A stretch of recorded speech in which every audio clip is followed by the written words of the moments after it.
Now I hope the first stanza is quite clear. What does he plant? He plants a tree. He plants a friend of sun and sky. He plants the flag of breezes free, the shaft of beauty towering high. He plants a home to heaven and nigh. For song and mother croon of bird. These are the chirping of the birds. They are chirping. They are enjoying freely on the branches of the trees. In hushed and happy twilight heard. Their cry, their silence, hushed means they are silenced. In hushed, in silence, whenever in the morning or in the evening you will find the atmosphere quite calm and cool. And their calm and silence is broken by the chirping of the mother croon of bird, the treble of heaven's harmony. These things he plants who plants a tree. This the treble of heaven's harmony, a high singing voice. Treble of heaven's harmony means they together sings, and when they sing together it produces a high sound. Therefore, these things, what are these things? The above mentioned things he plants who plants a tree. Now, let us come to the second stanza. In the second stanza, again the poet asks the same question to the reader. Perhaps the poet intends to suggest more benefits of planting a tree. The plant which is planted by the person develops into a tall and shady tier. But again he gives answer that he plants cool shade and tender rain. He plants cool shade and tender rain and seed and bud of days to be. He plants cool shade because we take shelter, not only the human being but animals also take shelter under a tree. So now he says that he plants cool shade and tender rain, gentle rain. Because of plants, it rains. Because in the formation, in the very first stanza, we came to know that in the formation of cloud, plants are very helpful. So he plants cool shade and tender rain and seed and bud of days to be. Days to be means in future, and seed. Why? Because if you plant a tree, it grows, and when it becomes a grown-up tree, it bears fruits, and when you eat fruits, you find seed, and you again plant those seeds in the earth, and then they again take shape of a plant. Therefore, he plants cool shade and tender rain and seeds and bud of days to be. Again, for the future, it plants seed and bud of days to be, and years that fade and flush again. After many years, means suppose our forefathers had planted trees, now they are no more, but those trees are still standing. But after some time, they'll get dry and fade down. And what happens if they fade down and they don't bear fruits. They are no more beneficial for us than the seeds that a person planted again, they will take place of the older one. Therefore, the poet says that seed and bud of days to be, and year that fade and flush again, because they will fade and grow again. Now he plants the glory of the plain.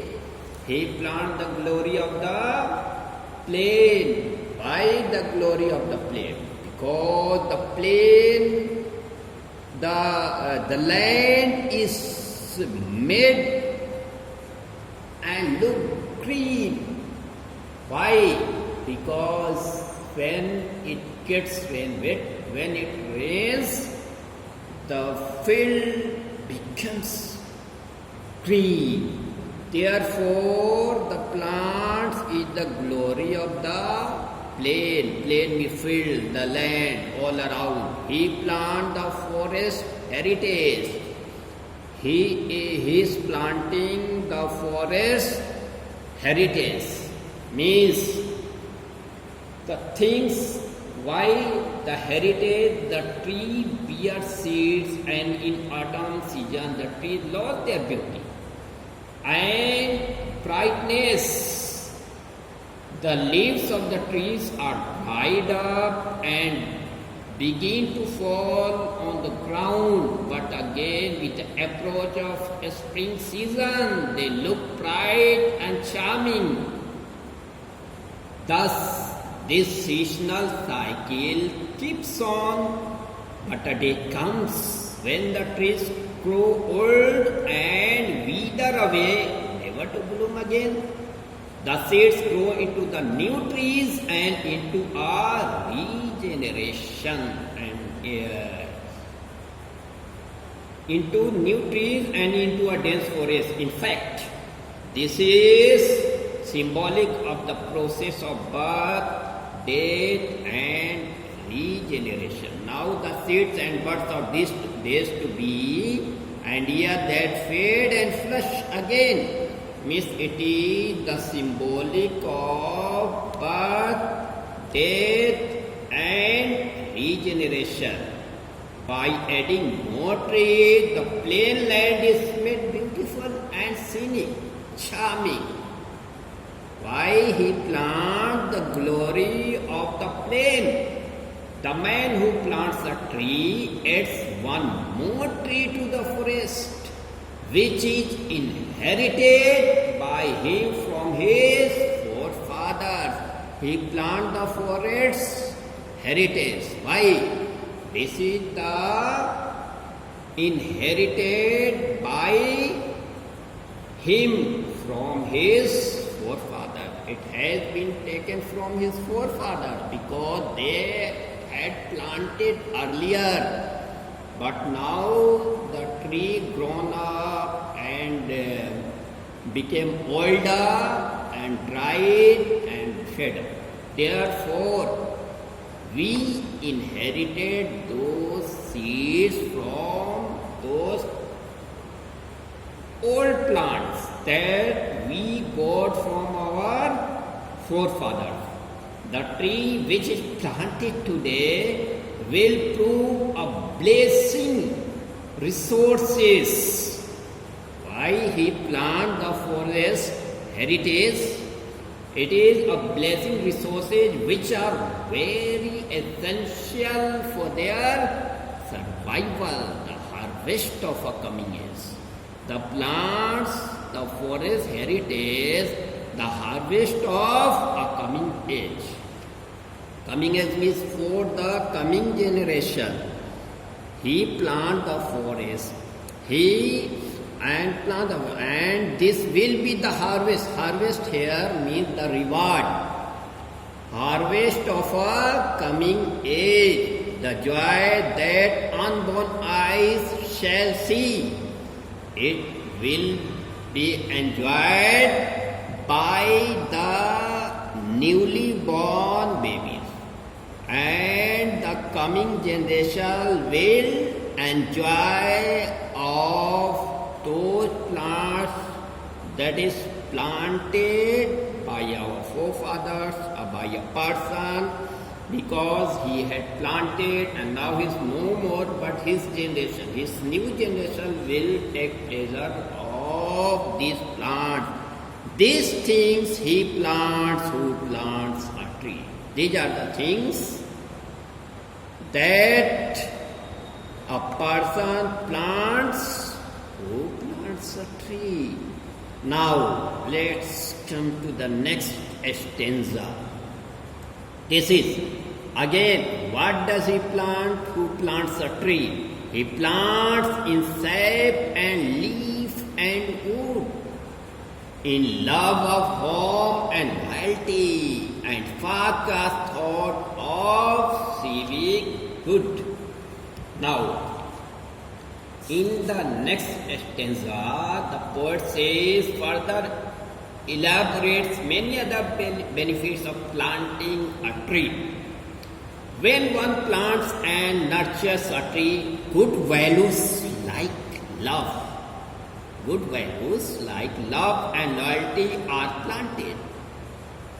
He plants in sapling, means a very small plant, and leaf of wood, and wood.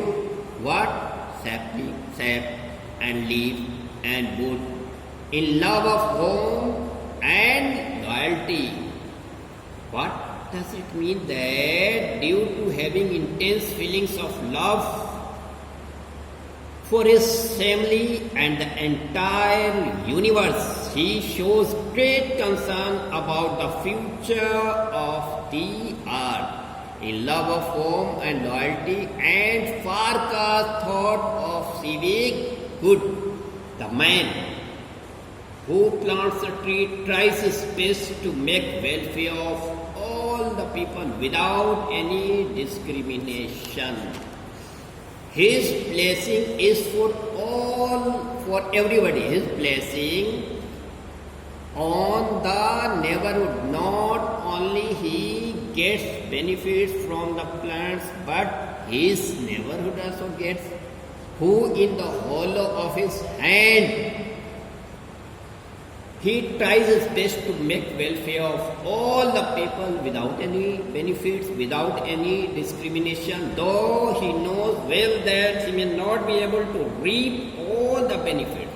The feelings of others' welfare remains strong in him, who in the hollow of his hand, in his empty hand, holds all the growth of all our land. In fact, the man plants trees so that human beings can get food from the plant, sap and leaves. Besides, they can get wood and other things. A nation grows from sea to sea. Here it means that not only one country, but the other nation, the other countries also benefited. If we are planting trees in India, it is not only for the welfare of this country, but for the neighboring countries as well. So now, the poet says that his blessing is on the neighborhood while carrying the sapling in the hollow of his hand. He holds a gift to mankind for future progress, not only for his own country, but also for the entire universe. This thought creates emotion in his heart, hence he is inclined to plant a tree.